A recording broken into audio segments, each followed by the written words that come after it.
Hi there, and welcome to Attached Together, the podcast where we explore all things attachment theory for counsellors, psychotherapists and psychologists.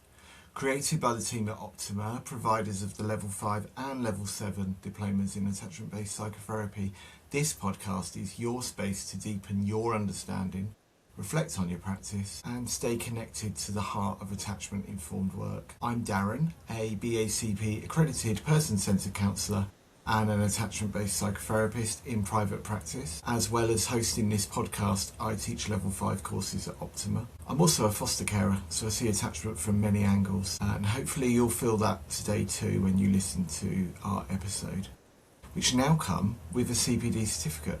All you need to do is head to our website or the show notes at the end of the episode. Joining me today is Georgina Sturmer. Georgina's back with us and she's a BACP accredited psychotherapist, supervisor and lecturer in attachment psychotherapy at Optima.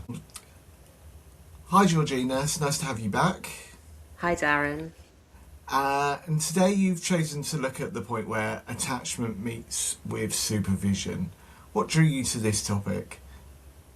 I just think it's so fascinating that as therapists, obviously, we attend supervision as part of our ethical commitment to our practice. And when we learn about supervision, we learn about all sorts of different things, don't we, in terms of how to prepare for supervision and how to get the most out of it. But what we don't often acknowledge is that supervision is really just as much of a relational space as therapy. And so I think it can be really fascinating to look at supervision from an attachment perspective. That's a really fascinating setup for this discussion. My mind is already flowing with ideas.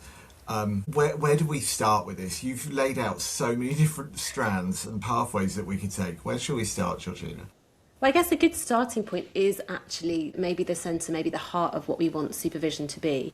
So supervision, when we initially think about it when we're training, we're thinking about working with someone who's got all the answers, maybe someone who's got lots of experience who can guide us through ethical dilemmas. But what we know through all our work in attachment is that your supervisor really needs to be so much more than that. They need to offer that secure base and that safe haven. So that secure base where you can go out and explore the world and maybe make mistakes or try different things or be brave as a therapist. And also that safe haven, somewhere where you can come and explore your professional anxiety, talk about things that aren't going well and feel safe.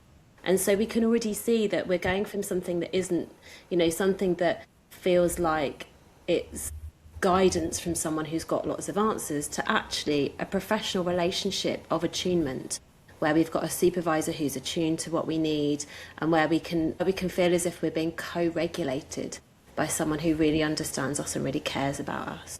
It sounds really warm and safe and containing the way you describe it in those terms. And I think that's really important because in order to make the most out of supervision and in order for our clients to benefit from what we do in supervision, we have to feel safe, because it's only when we feel safe that we can actually be brave and think about what our blind spots are and explore things that aren't going that well and really, really reflect. So specifically in terms of attachment theory, how does attachment theory influence work in supervision?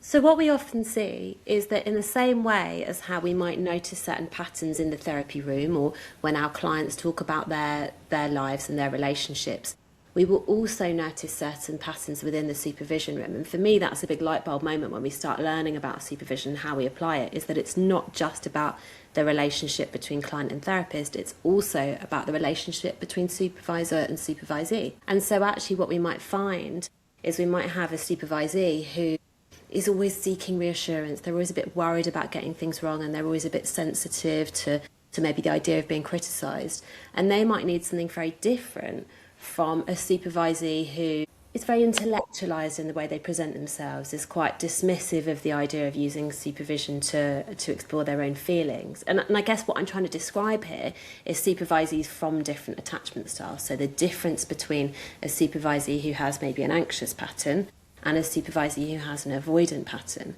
Now, if we understand these things about ourselves, or if our supervisor understands these things about ourselves, then it's really helpful because it helps us to understand how we can make the most out of supervision and explore areas that might initially feel a bit uncomfortable. And I'm now reflecting on supervision groups that I've been a member of in the past. Immediately I've got the picture of both of those styles that you've just described. The one who looks a bit crestfallen when advice is given, almost taking that advice as a criticism, but equally the member of the group who really reluctant to reflect on what's playing out for them in the room.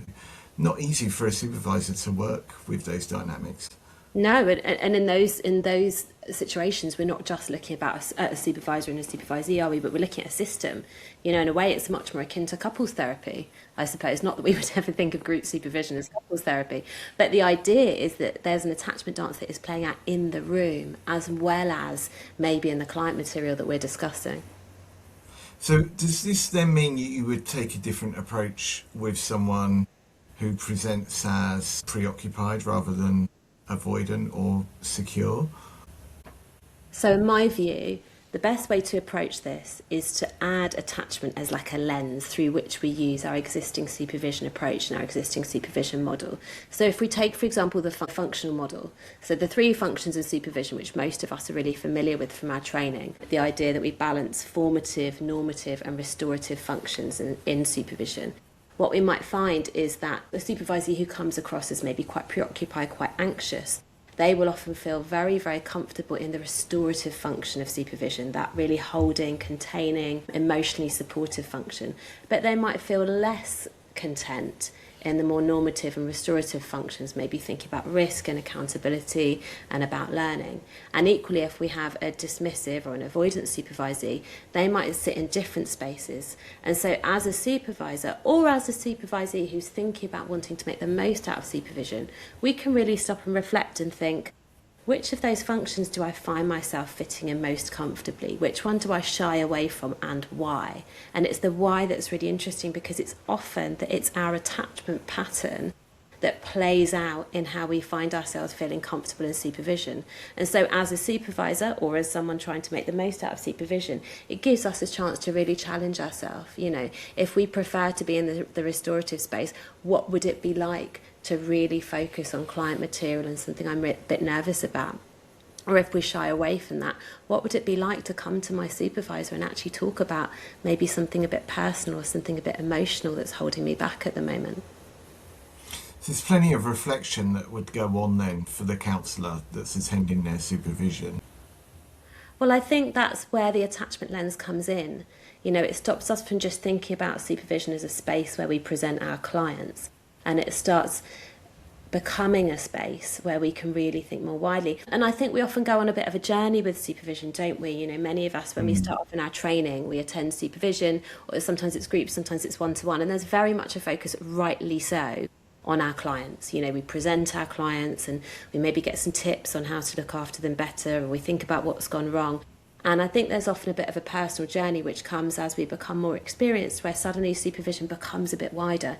It can become a bit more about exploring the self. It can become a bit more about learning about themes and ideas, and it becomes a bit more collaborative. You know, we become a bit more of an equal with our supervisor. And I think that is where these attachment patterns sometimes start to play out even more. Because we become more equal to our supervisor. And because that relational depth really builds. You know, we're no longer looking at them as this person who's got all the answers. We sometimes might even feel like we might be curious about challenging something that they come up with, or we might think differently. And so just noticing those patterns and, you know, do they feel familiar? Is that a pattern that also plays out when I'm the therapist? Is that a pattern that also plays out in my relationships outside of these rooms? Ah, I see. I tell you, my mind's gone to, we're speaking quite a bit about the attachment patterns that we see within the counsellor. Does the attachment of the supervisor play a role within what happens in the room? I'm guessing it does. It absolutely does. And what's so interesting is that it's something that is often very unspoken. And in fact, during the level 5 that you and I both teach on, one of the many things that we ask our students to look at is how they feel that their supervisory relationship plays out. You know, what is the dynamic between themselves and their supervisor? And how might they approach that? How would they figure out what their supervisor's attachment style is? Would they feel comfortable to ask? It's a conversation I have had with my supervisees where we've talked not just about, the usual stuff we might be talking about our clients, but also about what's happening between the two of us. What is the dance that our attachment styles do? And once we know that dance, we can think, okay, well, what are the risks? If we've got a pairing of two specific attachment styles in the supervision room, what might we miss because we're so busy being stuck in our own patterns? And it's those types of discussions that are just incredibly rich. So if you had an avoidant supervisor and an avoidant counsellor, maybe even speaking about an avoidant client, that seems like a really risky place to be unself-aware of that, because if you're all avoiding the work, or if you've all got the propensity to avoid, then that seems like a perfect storm for creating blind spots that go unchallenged. And that's exactly why this is so important. So if we think of that example, if we think about an avoidant supervisor with an avoidant supervisee, maybe even talking about an avoidant client, what we've probably got is a lot of people who are brilliant at thinking, who are really, really great at thinking and really great at intellectualizing.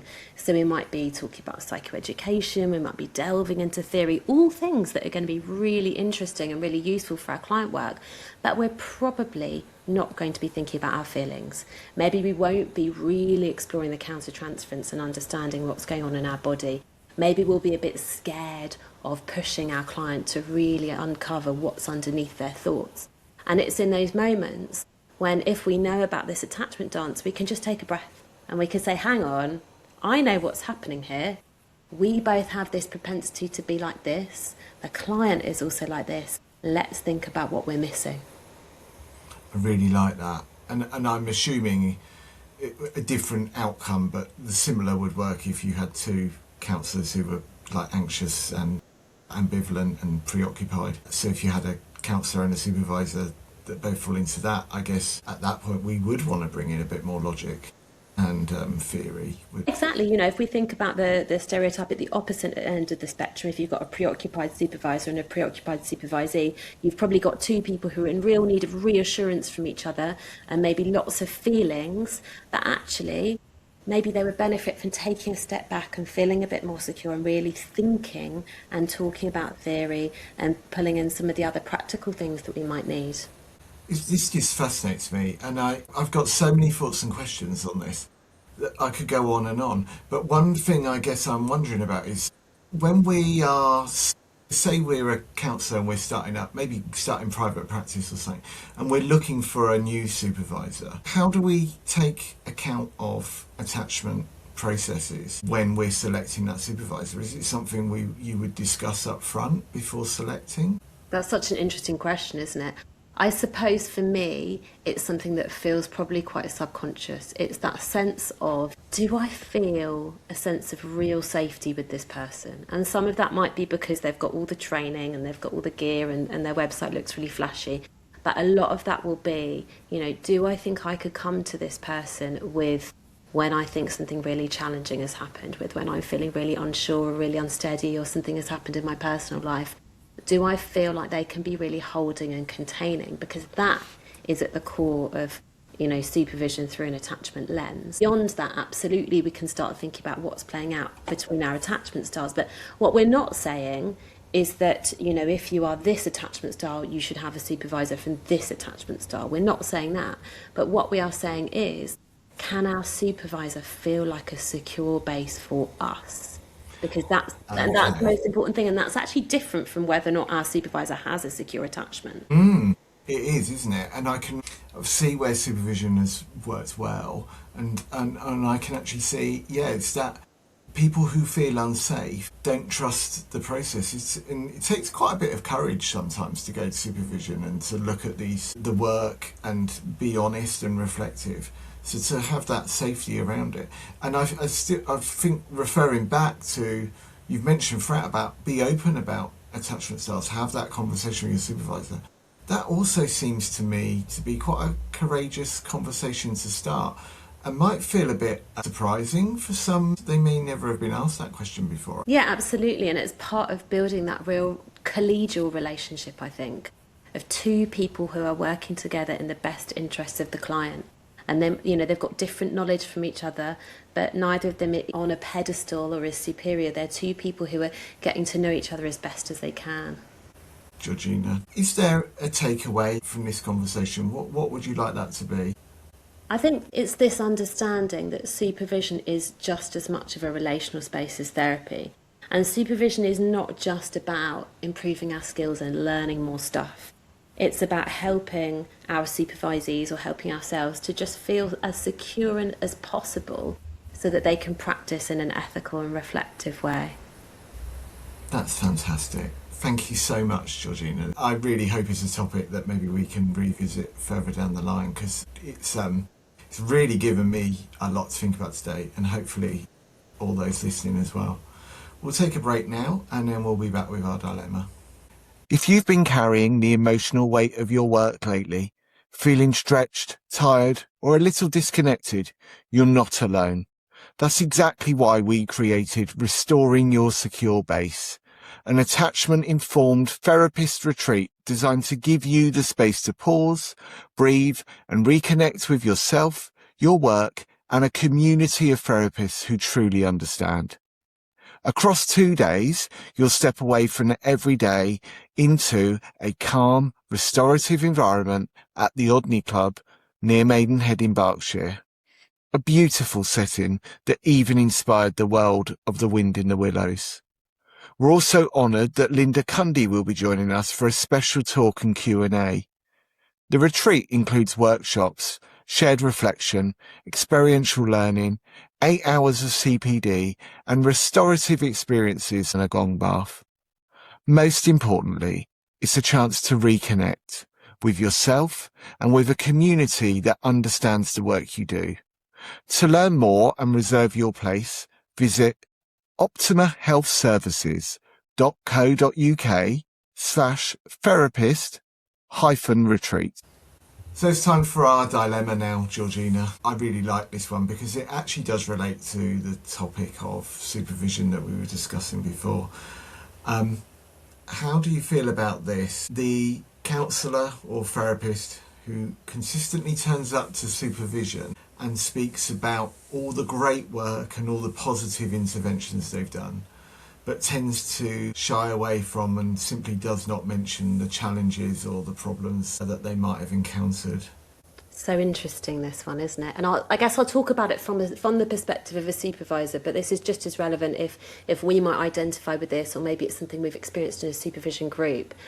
I guess the first thing to mention is, there's nothing wrong with it. In fact, sometimes in supervision, too many of us dwell for all of our time on all of the complicated and challenging things that are happening. And I do believe there's a really important space in supervision for us to celebrate everything that's going really well and to be proud of our progress and the work that we're doing. But I guess what we're talking about here is maybe a supervisee who is avoiding something, maybe a supervisee who is not bringing aspects of their practice, because we all know that this work is complex, and it is common for us to come up against challenges or areas of risk or ethical things that we need to talk about. So the first thing that we really need to think about here is, well, why don't they feel able to bring those kinds of things? And so I would be thinking about, how can I make supervision the safest possible experience? What is it that's going on here that means that this doesn't feel very comfortable? So it might be about thinking about that sense of attunement and regulation and how we help them to feel safe.